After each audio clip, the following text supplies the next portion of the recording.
اب اللہ کریم نے شیطان جو شریر ہے، شیطان کہتے ہیں شریر کو،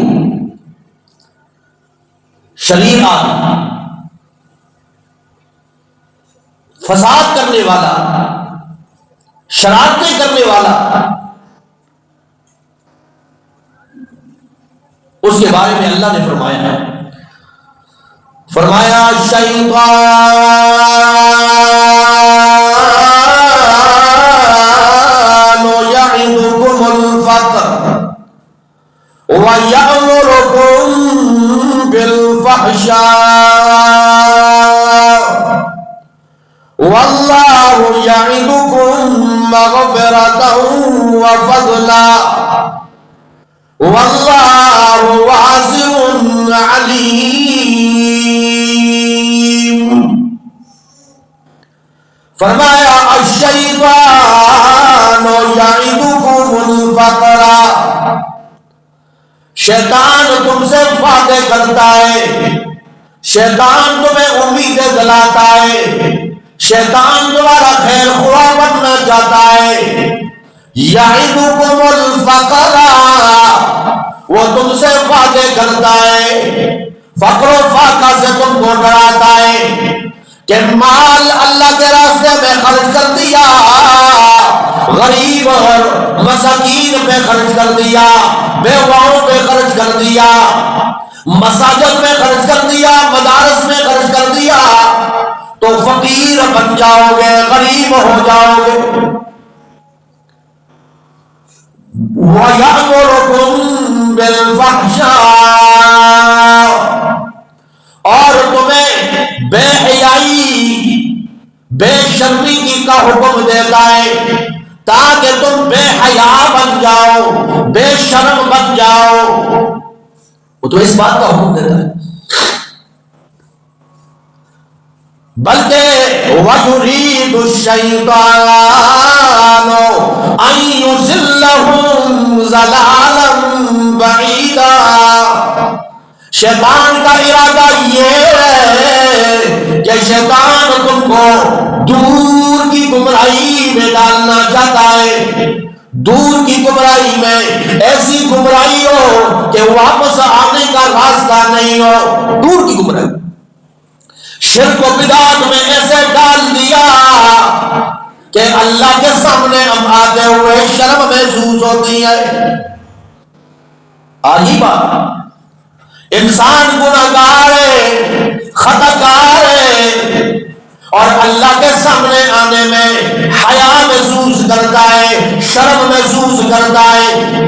دنیا کے سامنے روتے ہوئے شرم محسوس نہیں ہوتی ہے، لیکن پروردگار کے سامنے ہاتھ پھیلاتے ہوئے انسان کو شرم محسوس ہوتی ہے، روتے ہوئے شرم محسوس ہوتی ہے۔ یہ شیطان کی محنت ہے، وہ دور کی گمراہی میں ڈالنا چاہتا ہے، تم سے وعدے کرتا ہے، تم سے وعیدیں کرتا ہے، تمہیں امیدیں دلاتا ہے، فقر و فاقہ سے تمہیں ڈراتا ہے، تمہیں بے حیائی کا حکم دیتا ہے، یہ ہے ارادہ۔ اور دوسرے مقام پہ فرمایا، اللہ کریم نے فرمایا یا ایھا الذین آمنوا لا تتبعوا خطوات الشیطان، اے ایمان والو، اے ایمان کا دعویٰ کرنے والو، شیطان کی تابعداری نہ کرنا۔ خطوات، عربی زبان کے اندر خطوات کہتے ہیں نشان کو، پاؤں کے نشان کو۔ شیطان جن کاموں پہ، جن راستوں پہ جاتا ہے، نافرمانی والا راستہ، گمراہی والا راستہ، ضلالت والا راستہ، فرمایا لا تتبعوا خطوات الشیطان، شیطان کی تابعداری نہ کرنا۔ اور دوسرا معنی یہ آتا ہے کہ شیطان کی بات نہیں ماننی ہے، وہ ہمیشہ کوشش کرے گا تمہیں اللہ سے نا امید کرنے کی کوشش کرے گا، گمراہی کے اندھیروں میں ڈالنے کی کوشش کرے گا، دین سے دور کرنے کی کوشش کرے گا. شیطان نے کہا تھا اللہ سے, اللہ میں اس انسان کو گمراہ کرتا رہوں گا, اللہ مجھے قیامت تک مہلت چاہیے, قیامت تک مہلت چاہیے, اور اس کے بدلے میں انسان کو گمراہ کرتا رہوں. اللہ تیرے ساتھ میری دشمنی نہیں ہے, اس انسان سے دشمنی کروں گا, اس انسان کو گمراہ کرتا رہوں گا. اللہ کریم نے فرمایا, اے شیطان تو اپنی محنت کرتا جا, تو اپنی محنت کرتا جا, لیکن مجھے اپنی ربوبیت کی قسم ہے, میرا بندہ ایک بار میرے دربار میں آ گیا, ہاتھ پھیلا کر گڑ گڑا کر اللہ فرماتے ہیں مجھ سے معافی مانگ لی, میرے سامنے گڑ گڑایا, مجھے اپنی ذات کی قسم ہے پچھلے گناہوں کو معاف کر دوں گا. اللہ کے عرش پہ لکھا ہے, واضح تو اللہ کا عرش ہے, اس پہ بڑا بڑا کر کے اللہ نے واضح لکھا ہے, ان رحمتی سبقت علی غضبی, میری رحمت میرے غصے پہ حاوی ہے. کوئی بندہ مجھے ناراض کرتا رہا, میری نافرمانیاں کرتا رہا, میرے دربار میں آگے حسنوں کے لیے ہاتھ پھیلا کر دعا کرتا ہے, اللہ فرماتے ہیں پچھلے گناہوں کا تانا بھی نہیں دیتا ہوں, فرمایا سارے گناہ معاف کر دوں گا. لیکن آج شیطان کے چنگل میں ہم ایسے پھنسے نا, اللہ کے دربار میں رونے کے لیے ٹائم نہیں, گڑگڑانے کے لیے ٹائم ہی نہیں. اللہ کریم نے فرمایا لا تتبعوا خطوات الشیطان, شیطان کے قدموں کی تابعداری نہ کرنا. اور فرمایا وَمَن يَتَّبِعْ خُطُوَاتِ الشَّيْطَانِ, اور جو شیطان کے راستوں کی تابعداری کرتا ہے فَإِنَّهُ يَأْمُرُ بِالْفَحْشَاءِ وَالْمُنكَرِ, شیطان تو تمہیں حکم دیتا ہے بے حیائی کا, منکر کام کا, نافرمانی کا, تمہیں وہ حکم دیتا ہے شیطان. فحاشی بے حیائی. اب آیت کو ذرا سمجھیے, اللہ کریم نے فرمایا ان الشیطان یعدکم الفقر ویأمرکم بالفحشاء, شیطان تم سے وعدہ کرتا ہے, تمہیں ڈراتا ہے فقر و فاقہ سے. اللہ کے راستے میں خرچ کرنے کے جتنے راستے ہیں, شیطان کہتا ہے یہاں سے نکلے گا پیسہ تم غریب ہو جاؤ گے, فقیر ہو جاؤ گے. وَيَأْمُرُكُمْ بِالْفَحْشَاءِ, اور بے حیائی بے شرمی کے کاموں کا حکم دیتا ہے. وہی مال اگر بے حیائی کے کاموں میں لگتا ہے بے دریغ خرچ کرواتا ہے. اللہ کے راستے میں اگر چندے کا اعلان ہو, مسجد کے لیے پیسے کی ضرورت ہو تو لوگ 1000 500, اپنے حالات ٹھیک نہیں ہے تو مسجد میں کیسے دیں. اور جب شادی بیاہوں میں آپ دیکھیں کیسے بے دریغ خرچ کیے جاتے ہیں, ناچ گانے والوں پر کتنے پیسے خرچ کیے جاتے ہیں, یا فضول کاموں میں کتنے پیسے خرچ کیے جاتے ہیں. پہلے بھی میں نے عرض کیا تھا ایک موقع پر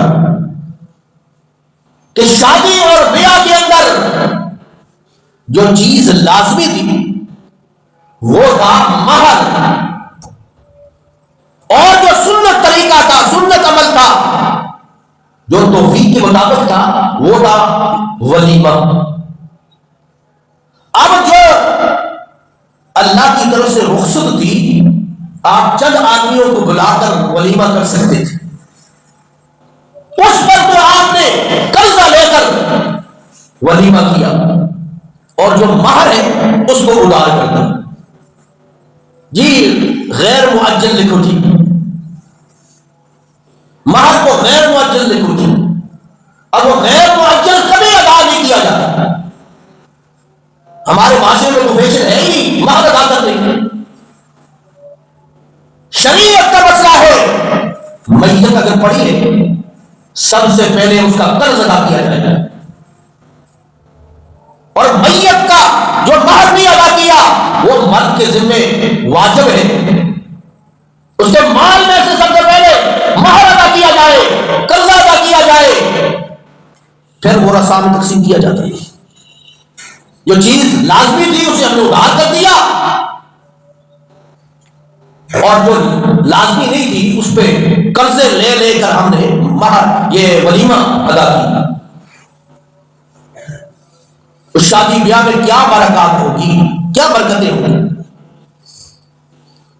یہ شیطان کی محنتیں ہیں، جائز راستے پہ لگاتے ہوئے فقر و فاقے سے ڈراتا ہے، غریب ہو جاؤ گے، مسکین ہو جاؤ گے، تمہاری اپنی توفیق نہیں ہے، تم ہر مسجد میں خرچ کرو، اور شادی بیاہوں میں فضول کاموں میں ناجائز کاموں میں خرچ کرتا ہے، خرچ کرواتا ہے، بہتر ہے کہ شیطان کی محنتیں ہیں۔ اللہ کریم نے فرمایا شیطان چاہتا ہے تم فحاشی اور عریانی کا کام کرو، وَيَأْمُرُكُمْ بِالْفَحْشَاءِ، شیطان تمہیں بے حیا بنانا چاہتا ہے، بے شرم بنانا چاہتا ہے، اور فرمایا وَاللَّهُ يَعِدُكُمْ مَغْفِرَةً وَفَضْلًا، اللہ تم سے وعدہ کرتا ہے مغفرت کا، معافی کا، وفضلا، اور خاص مہربانی کا۔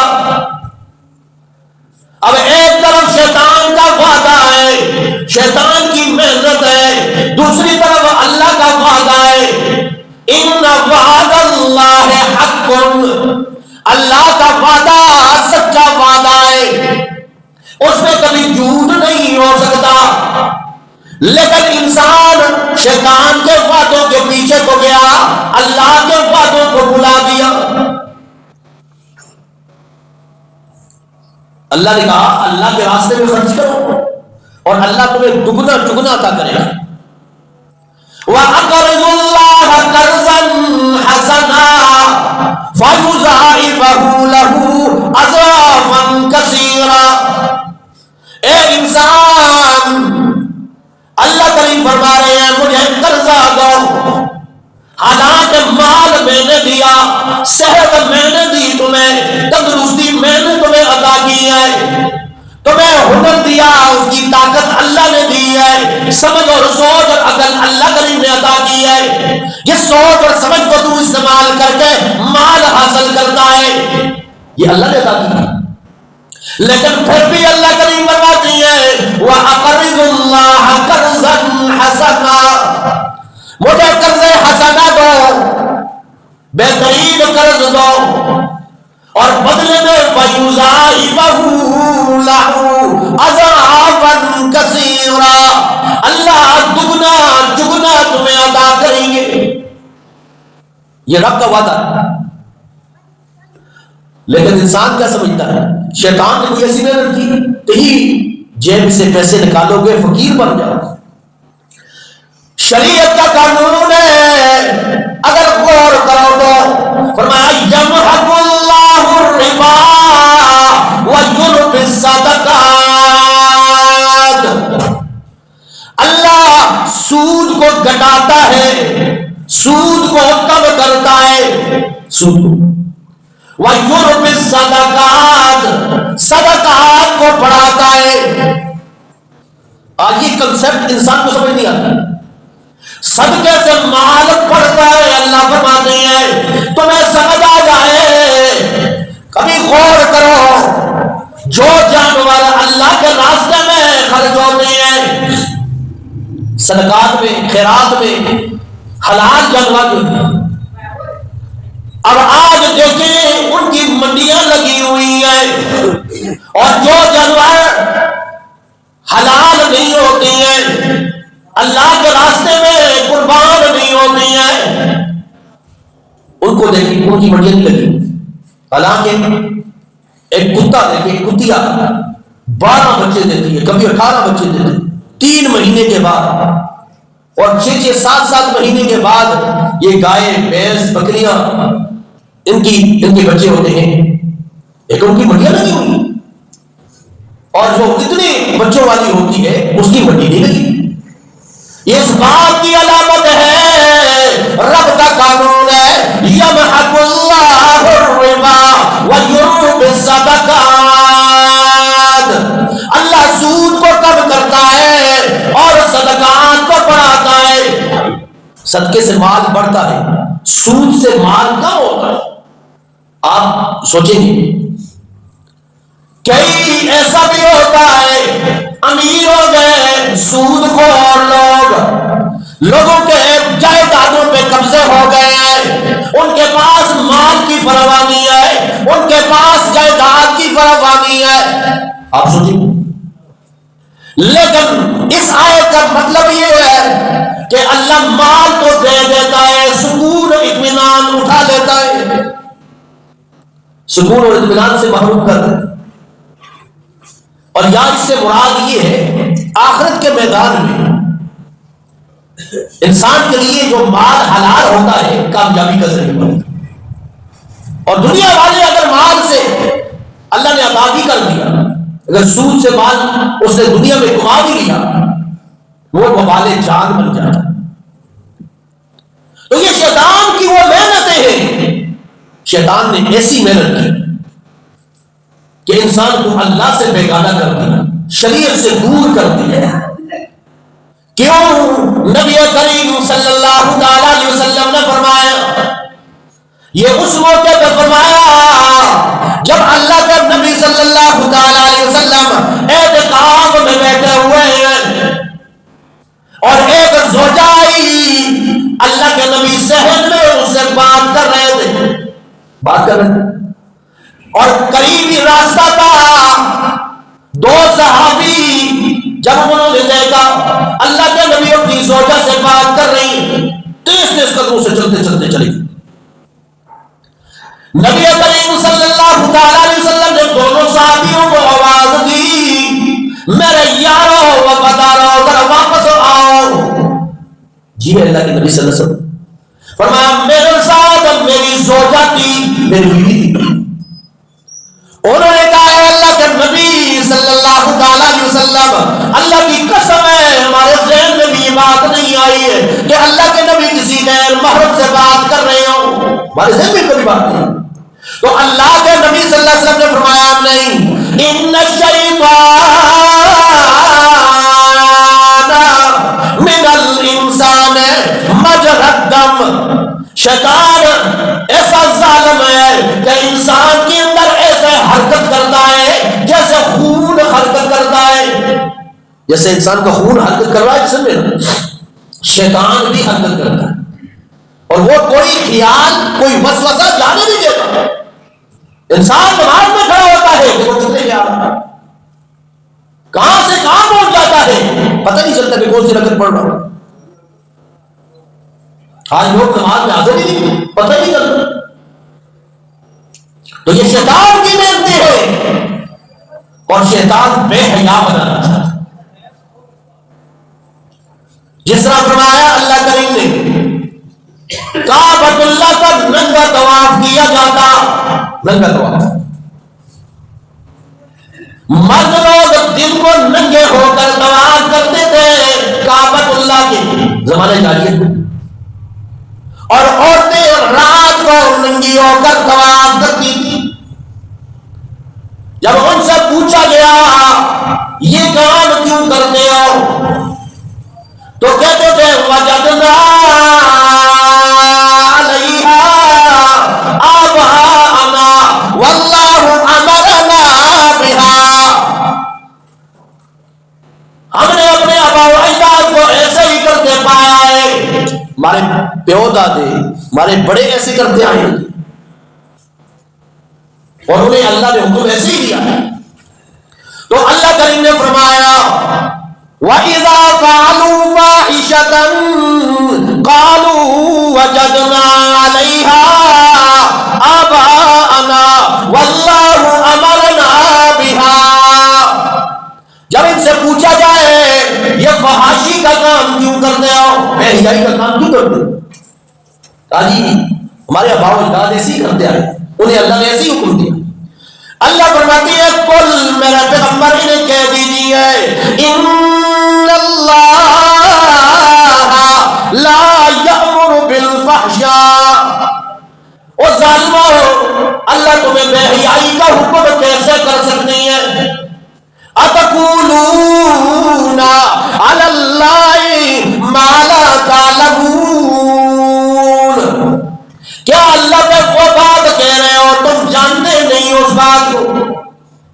نہ سمجھی بھی یہ کام کر رہے ہیں، اور دلیل کیا ہے؟ بڑوں نے ایسے کیا، ہمارے بڑیرے ایسے کم کرتے آئے ہیں۔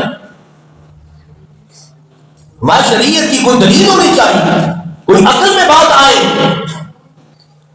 ان سے پوچھا جاتا بھائی آپ ننگے ہو کر طواف کیوں کرتے ہیں؟ کہا جی جناب ان جسموں کے ان کپڑوں سے ہم گناہ کرتے ہیں، ان کپڑوں کو لے کر ہم آ کر طواف کیسے کریں؟ یہ تو اللہ کا گھر ہے، پاک گھر ہے۔ عقل کے اندوں کو یہ بات معلوم نہیں تھی کہ کپڑے میں سے کیسے گناہ گار ہو گئے، وہ تو تم گناہ گار ہو، گناہ کرتے ہو۔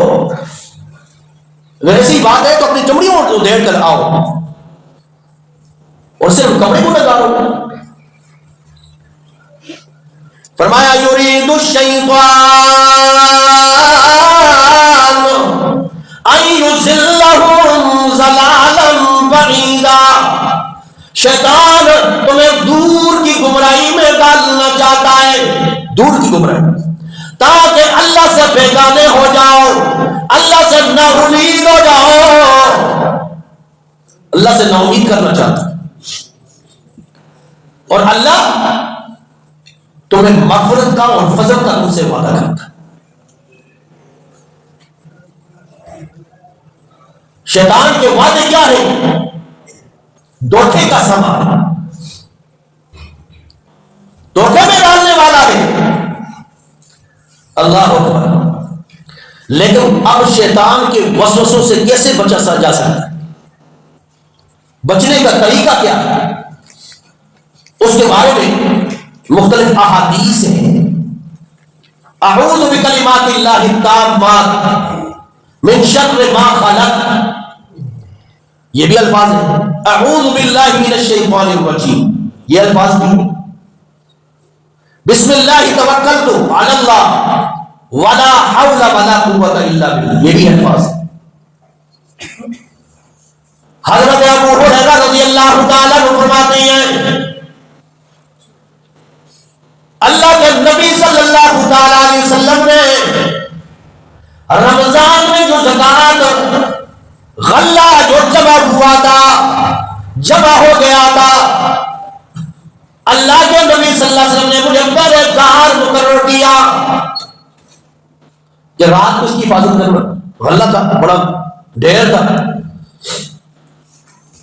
میں تو دیداری کر رہا ہوں، پہرا دے رہا ہوں، رات کو ایک آدمی آ گیا، منہ لپیٹا ہوا ہے، اور غلے میں سے اس نے اپنی گود بھری، جھولی بھری، جانے لگا، میں نے پکڑ لیا، اب وہ منتیں سماجتے رونے لگا، کہنے لگا فَإِنِّي مُحْتَاجٌ وَعَلَيَّ عِيَالٌ، میں بڑا محتاج ہوں، غریب ہوں، میرے اہل و عیال بھی ساتھ ہیں، غریب ہیں، مجھے چھوڑ دیجیے، اللہ کی قسم آئندہ نہیں آؤں گا۔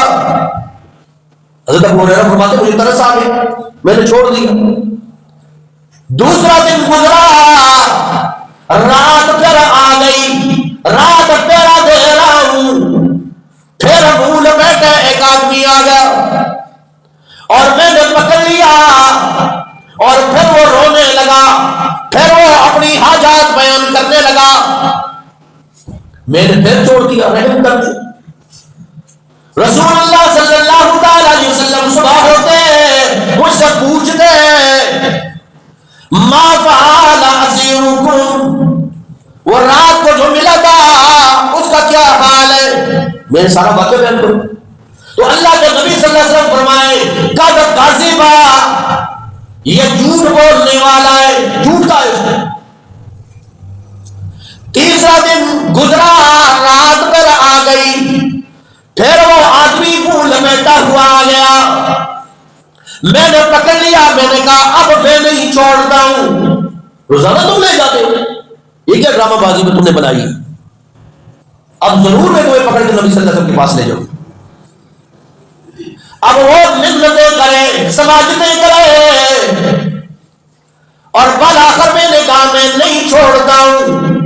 کہنے لگا او علمک کلمات ینفعک اللہ بہا، اے ابو ہریرہ کیا میں تمہیں ایسے کلمات نہ بتلاؤں جس سے تمہیں اللہ بڑا فائدہ عطا فرمائے؟ کل تو ما ہوا، میں کہا وہ کیا ہے؟ کہنے لگا صبح و شام جب تم اپنے بستر پہ لیٹنے لگو تو اس وقت آیت الکرسی پڑھ لیا کرو، اللہ تمہیں شیطان سے محفوظ کر دے گا۔ صبح ہوئی، نبی کریم صلی اللہ تعالی علیہ وسلم کے سامنے میں نے سارا واقعہ بیان کیا تو اللہ کے نبی صلی اللہ تعالی علیہ وسلم نے فرمایا اِنَّهُ هُوَ صَدَقَكَ وَهُوَ كَذُوبٌ، اللہ کی قسم ہے وہ جھوٹا تھا پلے جان کا، لیکن یہ بات اس نے سچی کہی ہے۔ اور اے ابو ہریرہ تمہیں معلوم ہے یہ 3 دن تک جو چوریاں کرتا رہا ہے، منہ لپیٹ کر آنے والا کون تھا؟ ابو ہریرہ رضی اللہ تعالیٰ نے فرمایا اے اللہ کے نبی مجھے پتہ نہیں ہے کون تھا۔ فرمایا ذالک الشیطان، وہ شیطان تھا۔ اب شیطان کو پلے جان کا جھوٹا انسان ہے، دھوکے باز ہے، لیکن یہ بات اس نے سچی کہی ہے کہ رات کو جب انسان اپنے بستر پر سونے کا ارادہ کرے اس وقت ایک مرتبہ آیت الکرسی پڑھ لے، اللہ شیطان کے شر سے محفوظ کر دے گا۔ اللہ ہمیں عمل کی توفیق نصیب فرمائے۔ وآخر دعوانا ان الحمدللہ۔